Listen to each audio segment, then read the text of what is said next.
नमस्कार, स्वागत है आपका आपके अपने YouTube channel Delhi D school पर। और आज कक्षा 9वीं के लिए हिंदी विषय में कार्यपत्रक संख्या 74 है, 74, जो कि कक्षा 9वीं के लिए है और इसमें वही एकांकी है। इससे पहले वाले कार्यपत्रक में भी हमने एकांकी के बारे में पढ़ा कि रीढ़ की हड्डी नामक एकांकी है और इसका उद्देश्य है समाज में व्याप्त स्त्रियों के प्रति रूढ़िवादी मानसिकता पर प्रहार करना और स्त्रियों की शिक्षा के माध्यम से उसमें बढ़ते हुए आत्मविश्वास और साहस को दर्शाना।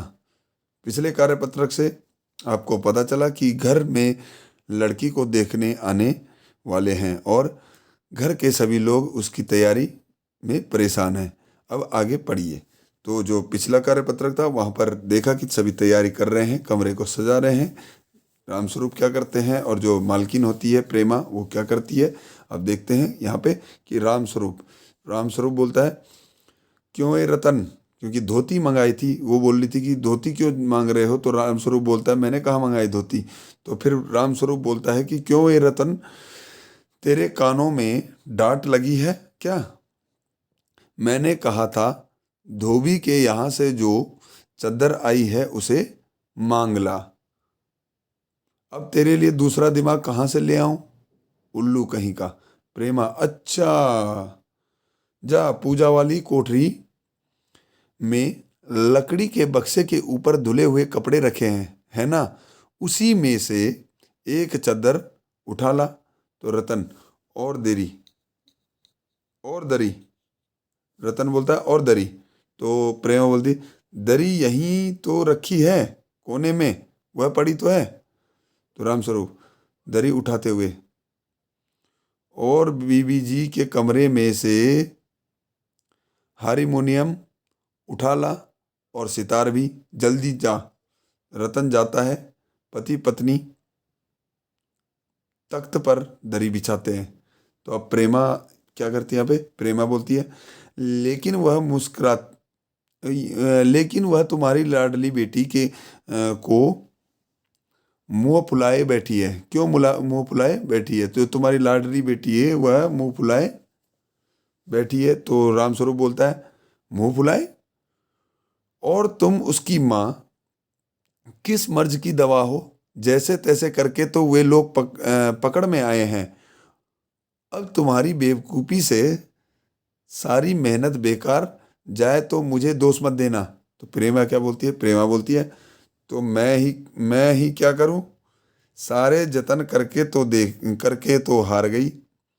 तुम्ही ने उसे पढ़ा लिखा कर इतना सिर चढ़ा रखा है।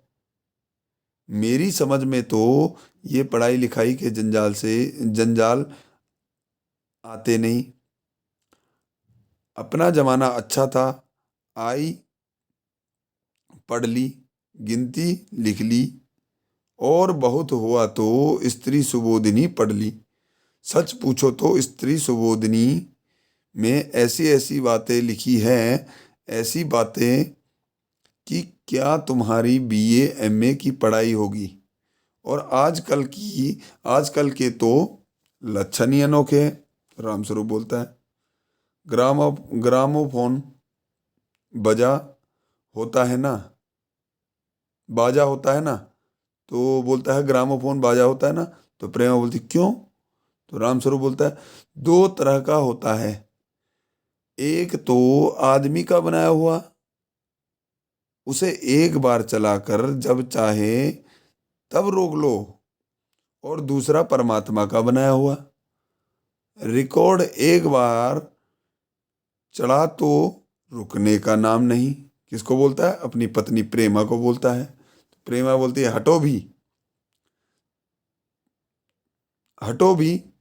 तुम्हें ठठोली ही सूझती रहती है। यह तो होता नहीं कि उस अपनी उमा को राह पर लाते। अब देर देर ही कितनी रही है उन लोगों के आने में। तो यहाँ पर मेहमान आने वाले हैं, जो देखने वाले लड़के वाले आने वाले हैं, तो वहाँ पर चर्चा हो रही है और उसी तैयारी में उनसे बहस होती है। तो आगे के कार्यपत्रक में पढ़ेंगे हम। इससे अगला वाला जो भाग है, अगला हिस्सा है, उसको अगले कार्यपत्रक में हम पढ़ेंगे एकांकी के। तो चलिए इसके प्रश्नों पर देखते हैं कि मुंह फुलाना मुहावरे का क्या अर्थ होता है। अब यहाँ पर मुंह फुलाना एक मुहावरा है, उसका अर्थ बताया पूछा गया है। तो इसका होगा धमकाना, गुस्सा होना, चिढ़ना या मोटा होना। तो यहाँ पर खा जाएगा कि गुस्सा होना। अगला है प्रश्न नंबर 2 कि रामस्वरूप और प्रेमा का अपनी बेटी के लिए एक दूसरे को दोष देना क्या उचित था। इस पर अपने विचार लिखिए। अब यहाँ पर एक दूसरे को दोष दे रहे हैं पति पत्नी, तो क्या वह ठीक है या नहीं है, इस पर आप स्वयं लिखेंगे। आगे देखते हैं कि मतलब आप यह लिखें कि इस तरह से बात करना सही है या नहीं है, ठीक है, या एक दूसरे को दोष देना सही है नहीं है, ठीक है। अगला देखते हैं प्रश्न नंबर 3 कि प्रेमा का लड़कियों की पढ़ाई लिखाई के प्रति कैसा विचार था। तो कैसा विचार था, वह चाहती थी कि मतलब यह पढ़ाई लिखाई नहीं करती। तो इस तरह के विचार थे यहाँ पर लिखे हुए हैं, आप उन्हें पढ़कर उससे जरूर कर सकते हैं। तो चलिए, ये था आज का कार्यपत्रक संख्या 74। तो मिलते हैं अगली वीडियो में, तब तक के लिए नमस्कार, जय हिंद, जय भारत।